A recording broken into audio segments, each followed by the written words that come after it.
Bonsoir à tous, j'espère sincèrement que vous allez très bien. Je réponds tout de suite à ma question quiz d'hier et ensuite je vous annonce le déroulement de notre programme. Ma question quiz d'hier était « Bien que femme, je me suis souvent habillée en homme. Grâce à moi, Charles VII a été sacré à Reims. J'ai combattu les Anglais, en particulier devant la ville d'Orléans. Qui suis-je » Eh oui, c'est bien sûr Jeanne d'Arc. Jeanne d'Arc est née à Domrémy en Lorraine vers 1412. Jeune fille, elle a décidé de combattre les Anglais. Ces Anglais qui occupaient une large partie de la France et qui assiégeaient à Orléans. Elle a secouru Orléans et ensuite elle a conduit le roi Charles VII à Reims pour qu'il soit sacré. Habillée en homme, elle retourne lutter contre les Anglais, mais finalement elle est tombée entre leurs mains. Elle a été jugée, elle a été condamnée et elle a été brûlée à Reims en 1431. Concernant le programme de notre soirée, nous commençons bien sûr avec le prochain épisode de la vie du prophète Mohammed Mustafa sallallahu alayhi wa sallam. Nous allons continuer avec la vie d'un homme très important, je ne vous en dis pas plus car le programme va commencer avec une petite devinette. Nous allons continuer avec un verset et la citation du jour.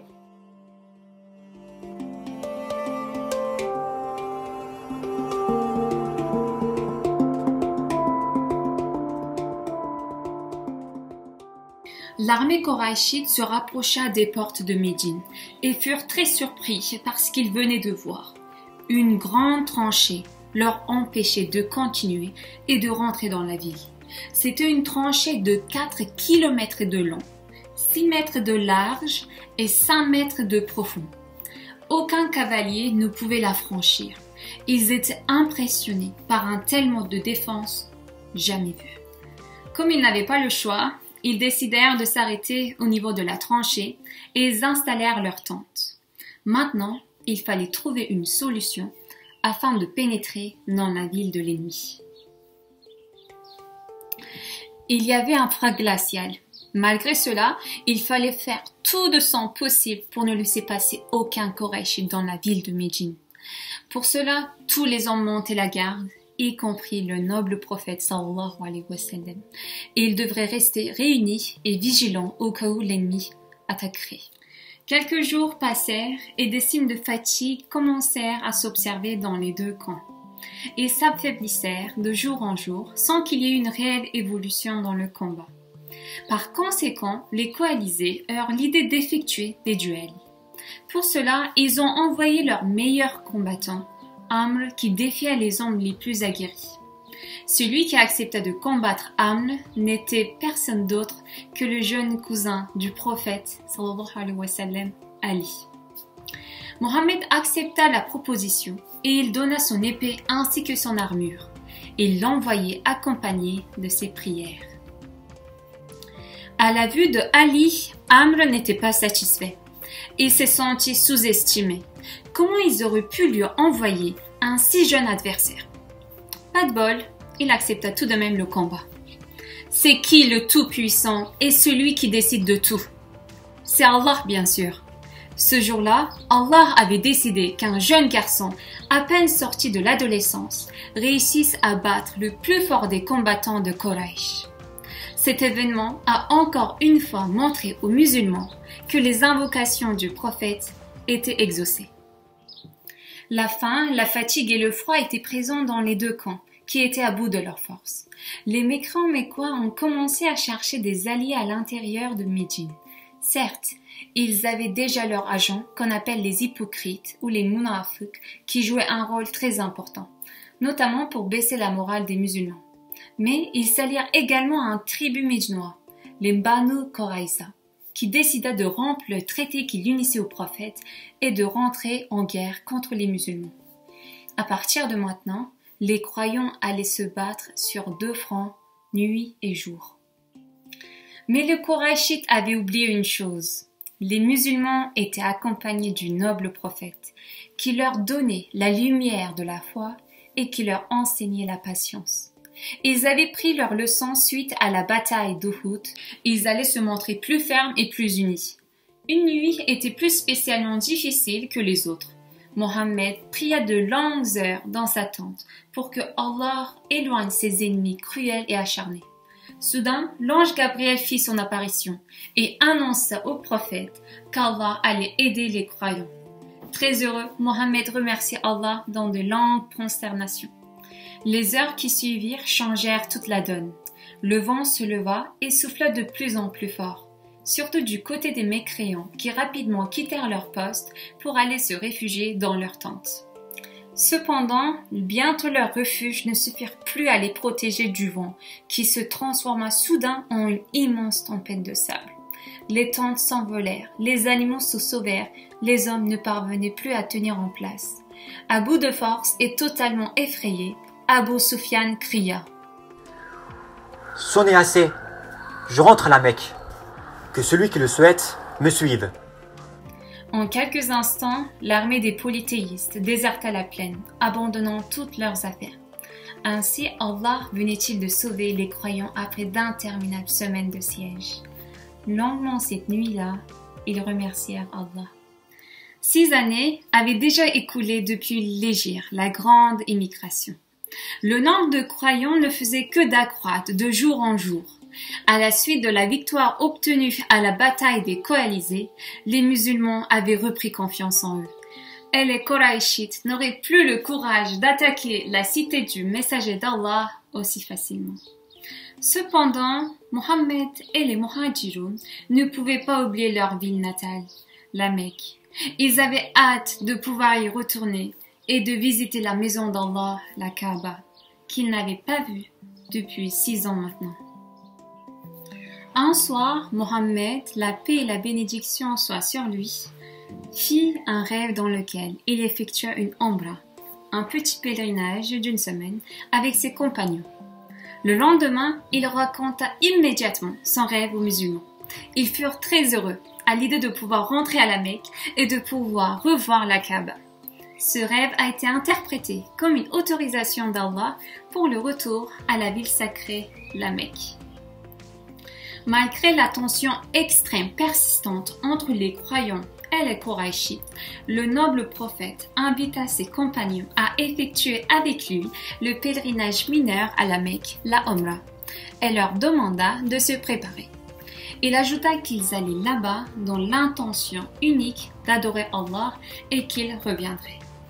Inquiets quant à l'attitude à adopter, Umar et Saad bin Ubada proposèrent au prophète de s'armer au cas où l'ennemi profiterait de l'occasion pour massacrer les pèlerins musulmans. Le prophète refusa et ordonna à ses hommes de se rendre à la Mecque sans armes. Lorsqu'ils arrivèrent près de la Mecque, ils s'arrêtèrent à Hudaybiyah et établirent leur camp là-bas. Lorsque les Qurayshites surent que le prophète avait la sérieuse intention de se rendre à la Mecque, ils furent très révoltés. Comment ils pensaient pouvoir y revenir? C'était insensé. Les Qurayshites devaient maintenant peser le pour et le contre et trouver une solution afin d'empêcher les musulmans de se rendre à la Mecque. Plusieurs jours avaient passé avec des émissaires que les deux clans envoyèrent pour parlementer. Du côté des polythéistes, ce fut Orwa, un notable qui avait pour objectif de persuader les croyants à rentrer à Médine, qui a été envoyé. Ils souhaitaient semer la division au sein de leur clan car il y avait de la famille et beaucoup d'amis. Cependant, les choses ne passèrent pas comme il avait imaginé. Le comportement des musulmans à l'égard du messager d'Allah était rempli de respect et d'amour. Ils étaient toujours à son écoute, ils n'élevaient jamais la voix devant lui et certains n'osaient même pas lever les yeux sur lui. Lorsque c'était le noble prophète qui parlait, tout le monde l'écoutait attentivement sans un bruit. Lorsqu'il posait une question à ses compagnons, aucun d'eux n'osait répondre, car il considérait que c'était lui le plus savant des hommes. Orwa était déçu et surpris par ce comportement des croyants à l'égard de leur chef, qui n'avait pas les caractéristiques d'un tyran. Il le voyait, ce que ces hommes ressentaient pour leur chef n'était pas de la crainte, mais de l'amour et du respect. Sur ce, il retourna voir les Mécois et leur dit « Jusqu'à maintenant, j'ai connu plusieurs princes et de rois. Mais c'est la première fois que je vois autant de respect, d'attachement et de dévotion envers un leader. Je peux exprimer sans hésitation que ces gens qui le suivent l'aiment énormément. Je peux vous donner un seul conseil. Acceptez, c'est laisser de négocier. » Mais les Qurayshites lui fermèrent les oreilles et voulurent rien entendre. Ils ajoutèrent « Mohammed t'a vraiment eu, il t'a ensorcelé. » Du côté des croyants, ce fut Othman ibn Affan, le compagnon et le gendre du noble prophète sallallahu alayhi wa sallam, qui a été envoyé, afin de parlementer avec les Koraïchites. Il leur adressa la raison de leur venue et essaya de leur faire comprendre que les musulmans n'avaient pas d'intention guerrière. Mais les Koraïchites lui fermèrent les oreilles et voulurent rien entendre. Ils ajoutèrent: Retourne d'où tu viens et dis-leur que c'est impossible de voir la Kaaba pour vous, les musulmans. Depuis 3 jours, aucune nouvelle n'était parvenue aux croyants et Othman n'était toujours pas de retour. Mohammed sallallahu alayhi wa sallam commençait à s'inquiéter. Othman était-il toujours en vie ou les Koraïchites l'avaient-ils tué, l'emprisonné? Quelle que soit la personne et la situation, le prophète ne pouvait pas abandonner son compagnon, notamment Othman, qui était par ailleurs le mari de sa fille, Rokhaya. Rapidement, une rumeur vint apporter du crédit à la crainte du prophète. Certains disaient que Othman a été tué. Immédiatement après, le messager d'Allah réunit tous ses compagnons sous un arbre et leur expliqua la situation. La situation n'était pas celle souhaitée et il fallait peut-être se battre en cas de nécessité. Afin de s'assurer de la fidélité des musulmans, Mohammed demanda à chacun d'entre eux de jurer fidélité. C'est ce qu'ils firent. Ce jour-là, ils saillèrent leur destin au sien sous un arbre à Hudaybiyah. Les Koraïchites apprirent ce qu'il venait de se passer sous l'arbre. Ils prirent peur et décidèrent de libérer Othman. Lorsqu'il rentra parmi ses amis, on lui demanda s'il avait pu visiter la Kaaba. Ce à quoi il répondit: Je vous jure que même si j'étais resté une année là-bas, je n'aurais pas visité la Kaaba avant le noble prophète, sallallahu alayhi wa sallam. Encore une fois, les compagnons du prophète montraient leur fidélité jusqu'au bout à son égard.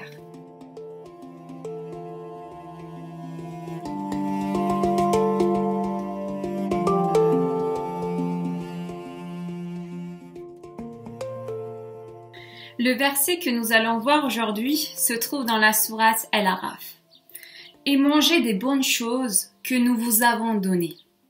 Pour illustrer ce verset, allons écouter ensemble ce que la sœur de Sami, Meva, a à nous dire.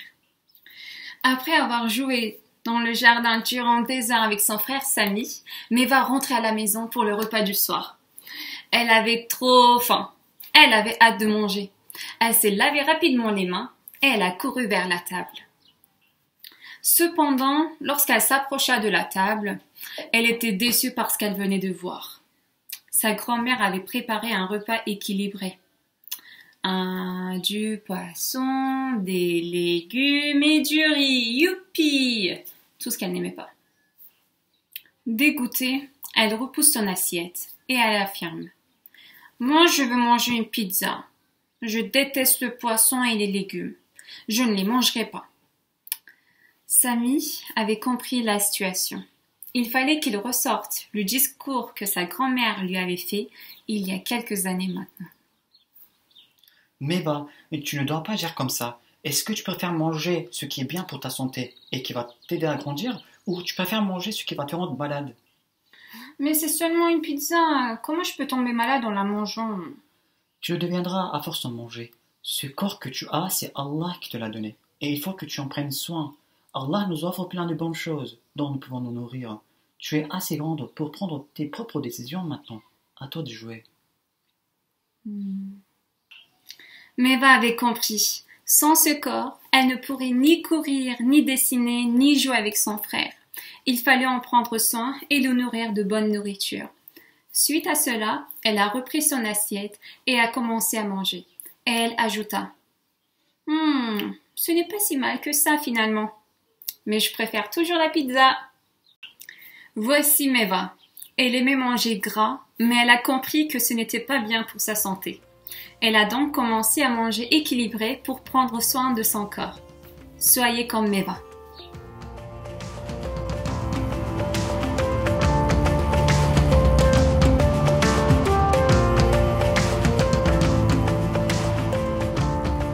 Le personnage que je vais vous présenter aujourd'hui est une figure symbolique contre la ségrégation raciale.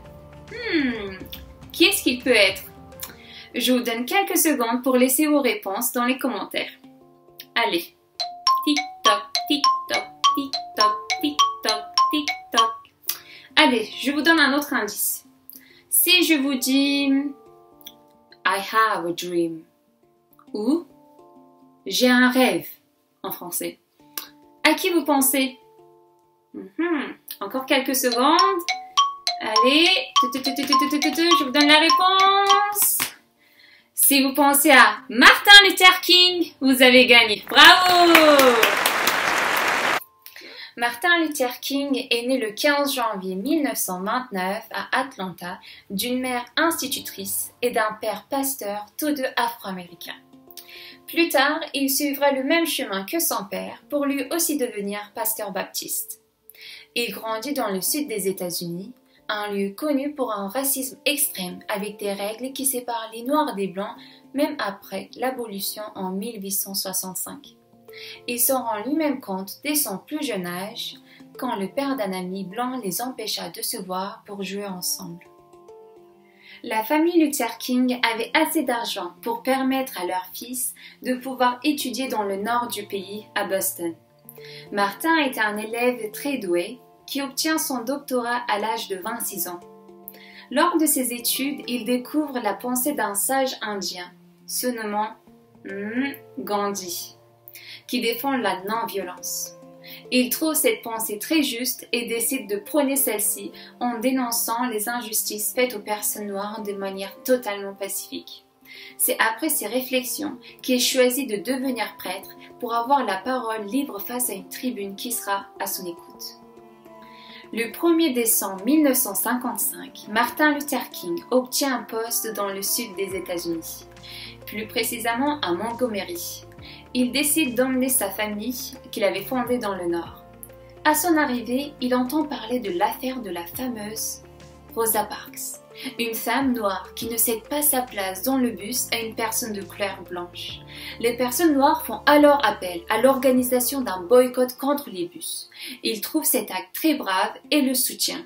Il se fait élire à la tête de cette organisation le soir même de l'histoire avec Rosa Parks. Un an plus tard, la Cour suprême accepte que la compagnie de bus se tord à propos de cette affaire.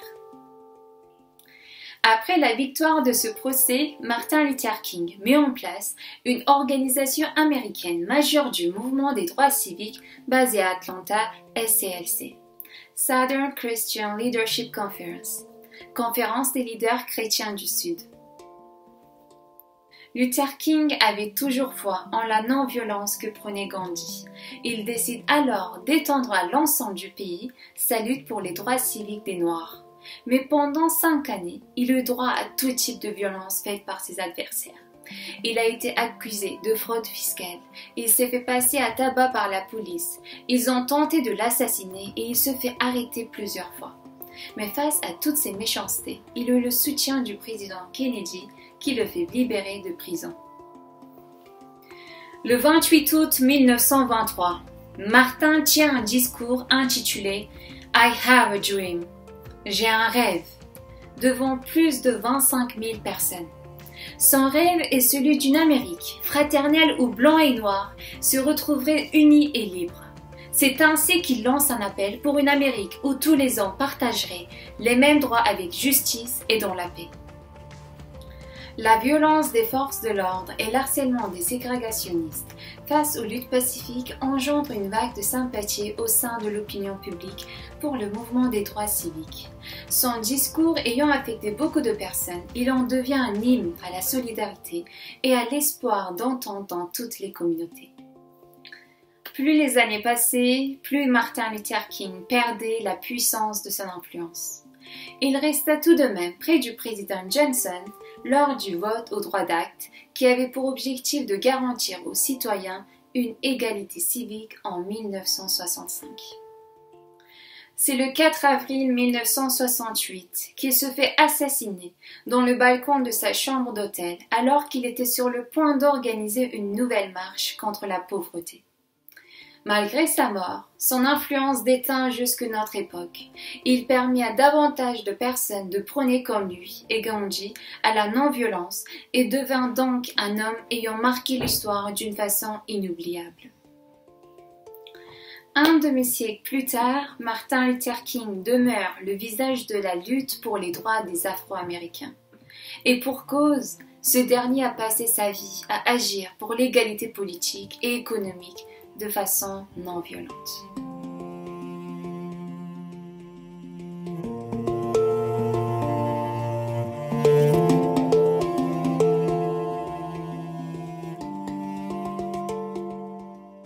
La citation du jour appartient à Goethe, extrait dans Dictionary of Islam, 1819.